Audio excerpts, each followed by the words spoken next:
Kadira. Oof, that Lunox pick is so good going up against the tankier members on the side of RRQ. I think that the Esmeralda is most likely going to the EXP lane, and Albert will be on that Paquito. But of course, RRQ, it's all up to them and how they want to plan out for the early game rotations. I have a comment here from Luke of GeekFam. Fredgen is a very strong hero and very easy to use, especially when facing melee heroes. And on the side of RRQ, there's plenty of melee heroes to abuse. Right now, GeekFam, they're on their comfort heroes here, but RRQ Hoshi are too. But we've seen teams let go of RRQ Hoshi's comfort heroes, and they didn't perform as well as we expected. So this actually might be the game for Geek to win. Let's see, ladies and gentlemen, both of the drafts already set in stone. We're gonna see if GeekFam can replicate the same success in the first match of the season, where they were able to capture the first game against RRQ.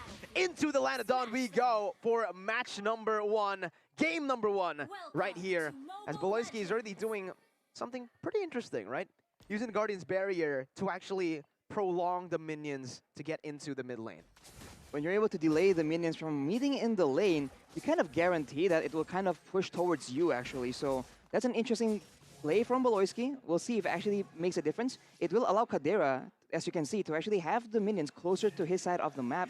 It provides extra bits of security because the Franco is already waiting in the wings as Clay here gets chunked in the mid lane.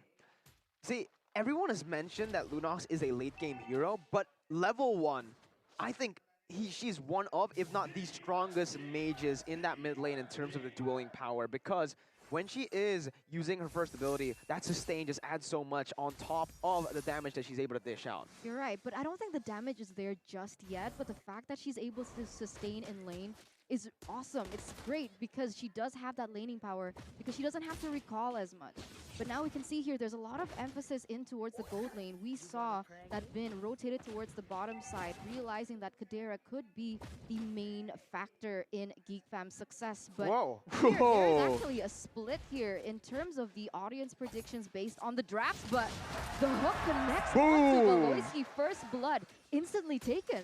Vin took that personally, but Jana's here as well with the enhanced chain, forcing a flicker out of Vin and Clay. No, Vin used the flicker earlier on, but again, Arashi, well, Arashi and Eterna, there's a pattern here, all right, based on the talent prediction. You and Omawa, Arashi, both of the analysts have gone for RRQ. Exactly, so make of that what you will, but I think that RRQ, they have all the tools necessary to actually take the victory here. I think it comes down to execution. Of course, GeekFam can still exceed my expectations and come out on top here. As they go for the turtle, they do have advantages when it comes to crowd control. There you go. Albert with a knockout strike. He's able to steal it away with a knockout strike again onto Luke. He's able to knock him up for Clay to pick up the kill. How? Oh my god. RRQ. Albert might be back in form. 3v1. A Lunox to control the objectives, and still he was able to steal it away from Jana. And now, no, okay, Jana gets it. Close there, almost stolen away by Vin. He's angry. He's very angry, and now you can see the pressure that RRQ Hoshi are trying to put on towards the bottom lane. The rotations from Clay as well as Vin to prevent as well Jana Cutie from farming too much. Bloody Hunt popped in, and that's the wild charge stolen away, but Boloyski comes back into play.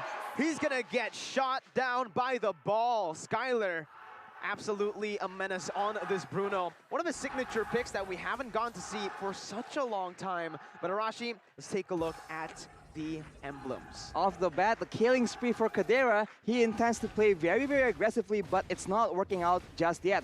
RRQ is pushing into the bottom side. And honestly, it seems like Skylar, he will have more solid presence in that late game when it comes to that DPS output. So Kadira is working against the clock. He has the sprint as well, though. So I'm not quite sure what his plan exactly is, because RRQ Hoshi, they're playing for that early game, and it's working so well for them right now, abusing the amount of tankiness and crowd control they have in their arsenal. They're switching things up, and notice that Skylar is going to be able to deal a lot of damage as well in this early game because he is on that Bruno. Him being able to take that one kill is also going to be quite detrimental to GeekFam here, as now they are the ones leading with a 2,000 gold lead. You see a setup happening from RRQ Hoshi as it is 14 seconds left to the turtle, and that just might be the target that they go for. Right now, Boloyski is supposed to deny the playmaking from RRQ Hoshi, but he's been caught out off guard again and again. Later on, maybe in the mid to late game, they can adjust and RRQ Hoshi will find less and less success. But so far, we know that RRQ Hoshi likes to abuse this. They like to play for vision, they like to play for control and trap you in situations where you don't expect RRQ Hoshi to be. Let's see, GEEK fam already trying to contest the second turtle of the game. R7 gonna be knocked up there by the Hash Chain, and the damage coming in from Elzura will not be able to take him down just yet. Sprint popped in by R7. Turtle take coming in as Albert jumps in, absolutely knocking Luke in place. Clay goes in with a wild charge, and look at the bloody hunt, able to catch Jana, who's still able to escape, but Albert secures the turtle once again. Skylar with a solo kill down below. 1v1, no problem. What's going on? Kills across the board for RRQ. What? How? How is this possible? RRQ Hoshi initially with a 1,000 gold lead, now creeping up to that 4,000 level point. And that was insane. The way that GEEK fam was actually able to set up first, but man, RRQ Hoshi, they didn't care at all. Albert, though, as well as Jana Cutie, both are not using the Demon Slayers, so perhaps that is exactly what they're going for. They're able to take it into their hands, and the question is, what have they taken in terms of that item? Well, Hunter Strike is available for Albert, and we saw the burst damage, but Baloyski goes for the wild charge. Oh, three-man enhanced chain by Jana, as that's going to be the wrap-up from the side of Elzura, picking up a double kill, going for R7, but look at the falling, he's comboed in with Albert. He's going to be able to secure a double kill. Clay gets out, 1 HP for Albert. Luke as well. Jana looking for that final hit. It's a 3 for 3 in the end. Jana with the enhanced chain, but Clay with a good read on the situation. Oh, man. This is a very exciting game, very fresh game, as you guys can also stay fresh with the new Axe effect. The better you smell, the better you play. Wow, what a performance from both teams. It was definitely worth it for GEEK fam to try and get trades there. The gold lead has gone down, but here Luke gets jumped on by Albert and Vin. Oh man, yeah, you're not really gonna move Chain CC. Chain CC'd by the bloody hunt and just shot down by the Bruno. But GEEK fam are able to find compensation in that mid lane. Again, taking a look at the compositions, Eterna, GEEK fam need a little bit longer to get those power spikes. You're right, you're right. So far, this is the way that RRQ Hoshi have planned it. Because they have the Franco, because they have someone like the Clay, as well as Skylar, they're going to be able to be more aggressive, far more aggressive than GEEK fam. But even though RRQ Hoshi is winning in those trades, GEEK fam, they're still able to look for compensation on the board. Being able to get that bottom side and that mid side is going to be huge, because now they do have the map pressure in those areas. RRQ, they actually get the turtles, and they don't get they get more control on the top side, but they traded for a lot of objectives other sides of the map as well. So GEEK fam adjusting really well, but RRQ, they still have a chance here. And remember what Luke said, Arashi? He said in the comment that Fredrin is a very easy hero to play, especially if you're up against melee heroes. In RRQ, they took that. It was like, all right, we know how to counter, you know? We put the Bruno up top, and he becomes useless there, but look at the wild charge coming in with enhanced chain as well. R7 gonna get taken down by the Chaos from Elzura. Conceal play being popped in. Good juke away from the hook. Vin unable to find anything else, backing off. That's the problem, though, because R7 is on someone like the Esmeralda, but there is also a presence of a Luna from the side of GEEK fam. It's not going to be that easy, but Vin forced the flicker here very early, nearly taken down. They're looking for a fight. Baloyski joins in the fray. Clay able to pick up the kill onto Luke, who's now 1 and 4. The Fredrin not really having that success that he had in the previous matchup, but now it's going to be Baloyski who's going to get chain CC'd. Not able to move, but look at Albert's damage. Almost taking down Elzura. R7 charging at Falling Star Moon, looking for the zone as RRQ convert on the mid lane turret. That's a great performance from RRQ, and Albert's damage is insane right now, 5-0, and he's playing this Paquito as a complete assassin. And GEEK fam, they just constantly get chain CC'd because there's so many sources on the side of RRQ, mainly because Clay keeps taking the wild charge from Baloyski as well. We've seen that he's been abusing that to his advantage, and RRQ, after focusing on the side lanes, they go for that mid turret, and now they're going to go and control the Lord area. Yeah, and in terms of levels as well, it turns out GEEK fam, they're not too far behind. Jana Cutie 1 level below Albert for the moment, and you can see that the way that he's able to roam around the map, he's more trying to look for compensation. He's going in for that utility. He's going in and looking for those trades on the map, those towers, and that might actually be the way that they can still stay relevant in the game. RRQ Hoshi, though, will be the first one towards this Lord pit, but Geek Fam very quick in response.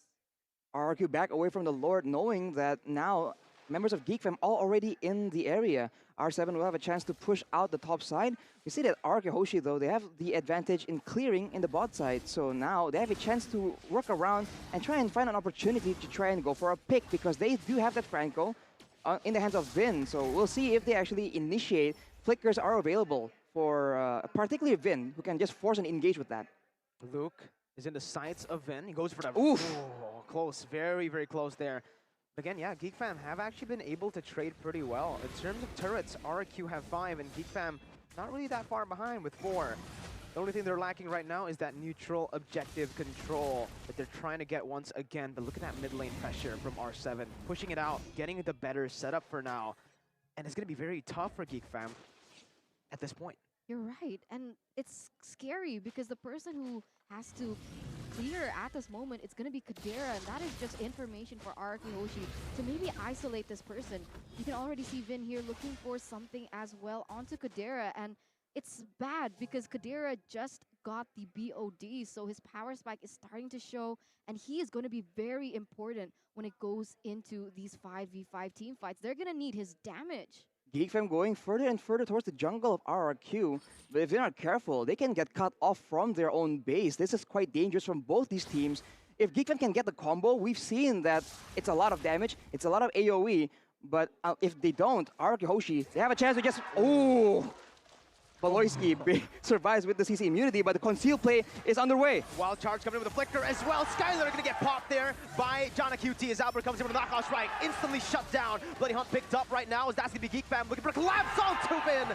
Chidera guns him down. R7 with the falling Star Moon backing up. Clay stole the wild charge, but man, Geek Fam, what a play. Securing the advantage once again, and that setup was brilliant. Now, free Lord over to Geek Fam. Baloyski's instinct was just so on point there. He saw that sliver, that small window of opportunity, few seconds of opportunity to get a kill onto Skylar, the person who's been dealing so much damage when they go in for those team fights, and they were able to actually take him out. When Skylar is gone, they literally have no one else. Sure, Clay is able to dish a bit amount of damage, but so far they're being heavily reliant on Albert, on Skylar. Fortunately, after Skylar gets picked off, Albert follows through and he gets shut down as well. So the gold advantage is no longer available for RRQ Hoshi, and Geek Fam now has the Lord to play around with. They were both contesting the mid-side pressure, the mid-side area, but RRQ Hoshi afterwards, they didn't expect Geek Fam to try and go from the bottom side instead. So Geek Fam with the more flexible options, the more flexible routes to try and surprise RRQ Hoshi, it paid off massively for them in this game. And now RRQ Hoshi is stuck trying to deal with Geek Fam and the Lord pressure they are exerting on them right now. And I just want to give credit to Geek Fam, right? Because in the early stage, it did feel like, they just weren't able to find their jam. But even then, with the weaker early game heroes, they always...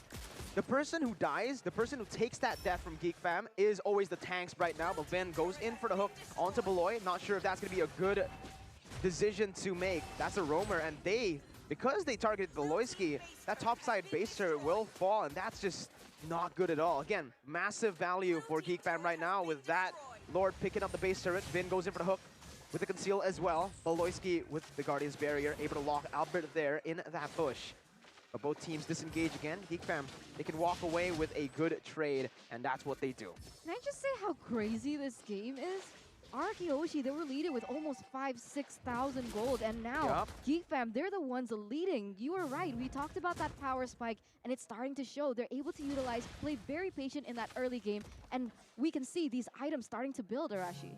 Later on, it seems like both teams are quite equal when it comes to the late game hero options. There's an Esmeralda and Bruno and a Valentina on the side of RRQ Hoshi, but of course for Geek Fam, they have solutions to those problems. So now without that gold lead, RRQ Hoshi needs to be very, very careful in how they want to approach the fights, especially because Geek Fam has shown they can calculate the probability and they know who exactly to target in these fights. If Skylar gets taken out, that's already a huge source of DPS gone from RRQ Hoshi. And in this 14-minute mark, you really can't afford to make that kind of mistake. And one thing I do want to mention again as well here, on top of what you already mentioned, Arashi, is the fact that, look at Chidera. what is he building? He's building towards, again, just full damage, right? No defensive items at all so far, aside from the boots, obviously. But with this, it just shows that GEEK fam, they know they have so much CC, they have so much frontline pressure that RRQ can't even really go for that back line, right? The only person who can dive is probably R7 and Clay, if Clay gets a good wild charge. If he doesn't, if he's the one who gets CC'd first, it's goodbye. And even then, R7 is not going to be having a really fun No. time. No defensive Lunox. magic items at all. And the Lunox already with the Clock of Destiny, Genius one. Genius Wand for more penetration and more damage, as well as that Lightning Truncheon. So that damage is just going to melt someone like R7 down. And that is a problem now for RRQ Hoshi, because they're relying heavily on R7 to be able to be that frontliner. And this is what makes Fredrin a little bit better as well in these front-to-back situations. The taunt, Arashi. He can actually take so much of the attention from RRQ and these little skirmishes in the team fights especially. But look at RRQ. They notice Fredrin has been in mid lane. They look for an engage here. Falling Samu charged in. Chadera able to get out. Lord resetted. Very well played by GEEK fam as Luke jumps in with a taunt. Beloyski flickers in. No wild charge just yet. He goes in. Finally, as R7 gets deleted by Elzura, but another wild charge comes in by Clay. Wave of the World as well. Popped in to pick up a kill in the back lines. Janna taken low. 1 for 1. Both of the XP laners taken down, but RRQ win out in the trade this time. If you look at the bottom side, though, the wave is pushing very, very strongly for RRQ Hoshi. GEEK fam will be forced to deal with that, and RRQ Hoshi know that. They push the tempo, they pressure, they force GEEK fam to come, and it's going to be another fight. They use the sprint. Look at the battle spells, all used up. Meanwhile, RRQ, Skylar still has the flicker, and GEEK fam will not be able to contest, will not be able to force another reset on the Lord. As RRQ Hoshi with a massive Lord take in the 16th minute enhanced. We could see the indecisiveness as well coming in from GEEK fam. Elzura, like Arashi mentioned, was forced to go to that bottom side to deal with that wave pushing because they don't want to lose their inhibitor turret. But he kind of like moved back and forth, a little confused perhaps whether or not to join into that fight. It's because they were playing in a choke point. They can't really go for these. They can't really go for the fights in the choke points unless they get Skylar, right? Skylar with the Wave of the World and Clay with the Wild Charge. It just seals the deal. There's no way you win in those closed spaces. You need to go for an open fight, like in lane. And funnily enough, that's usually how GEEK fam are able to win those team fights. Well, in the previous fight, GEEK fam also already exhausted the conceal option from Beloyski, and they were unable to get anything of value with it. So RRQ Hoshi can just counter-engage. Right now, though, with the Lord coming in, RRQ Hoshi will be attempting to find a bit more, but the Lord gets cleared out almost immediately, and GEEK fam will be able to defend. That's the high ground defense that the Clint and, well, technically almost everyone here, Janna, Elzura, and Chadera, their wave clear is phenomenal. On top of that, they also have Beloy and Luke, who are frontliners, but they deal a lot of damage too. Did RRQ not get anything for that Lord push? They got, I think they got a few turrets, they got I think. tier 2, but look at this. Luke's going to get hooked there. No, Beloyski goes for the wild charge, and there you go. A good bait, but look at R7, jumps in with the falling Simon onto the back lines, and that's going to be the combo wombo. Janna trying to run away. Luke going to get taken down. Janna go for the enhanced chain, able to knock R7 up, but he's going to get knocked out by Albert. Janna picks up a killing spree. Luke is the only one left to defend. 4v1. Minion wave still there. One cannon minion and one small one. Albert jumps in once again. Luke's going to be hooked again. Luke trying to deal the damage, trying to life steal, but it will not be enough. It's a wipeout by Head and Shoulders. RRQ Hoshi secure game number 1.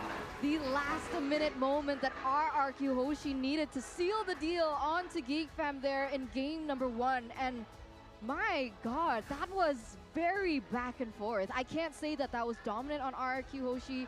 They made a few mistakes, GEEK fam able to punish, but on the other side, there was also huge moments for GEEK fam as well. It's quite even. I'm excited to see, and I think this might push into a third game. Very good adaptations from RRQ. Every time they go for a hook onto Luke in the early stages, Beloyski is able to capitalize because everyone tried to group up and to try to kill Luke. This time, though, in that final fight, they all separated from Finn, who was able to capture Luke. Because of that, Beloyski flickered wild charge, and he only got Finn. So because of that, that's a massive resource already burnt out. RRQ can go for another counter engage